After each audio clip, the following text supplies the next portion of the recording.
আমার আগুন তো আগুন, আগুন তো চুলারটাও নিয়ে দেখাইতে পারবো, কিন্তু এটা তো বাস্তব। চুলার আগুন নিয়েও দেখাইতে পারবো আগুন লাগছে। বাকি না আমি যান, তোরা থাকলে লাভ কি তোর জানাবি না প্রচুর। এটা কি মেকার দোকান? তো মুদি দোকান, এতগুলো ফ্যানের খাঁচা দেখতেছি। সেটা দেখবো, কিন্তু এই যে অনেকগুলো ফ্যানের খাঁচা ও বুঝছি বুঝছি, বিস্কিট বিস্কিট রাখতো।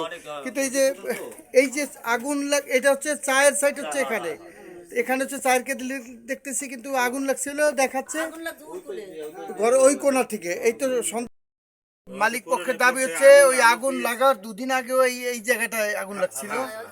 আর তাদের ধারণা যে গতকালকে এখান থেকে আগুনের সূত্রপাত, তাই তো আগুন ধরিয়ে দেওয়া হয়। আপনাদের এই ধারণাটা এই যে আচ্ছা আচ্ছা আচ্ছা আচ্ছা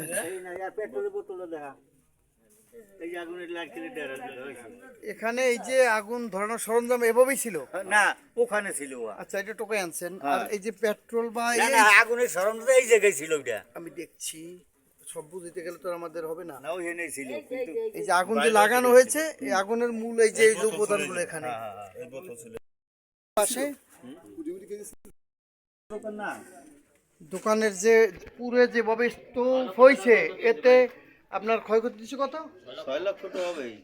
মালিক পক্ষের দাবি 6 লক্ষ টাকা। এখানে আমি দেখছি আইন শৃঙ্খলা বাহিনীর লোকজন আসছে আমাদের উজিরপুর থানার। দেখি তাদের তো ইনকোয়ারিটি কি আছে।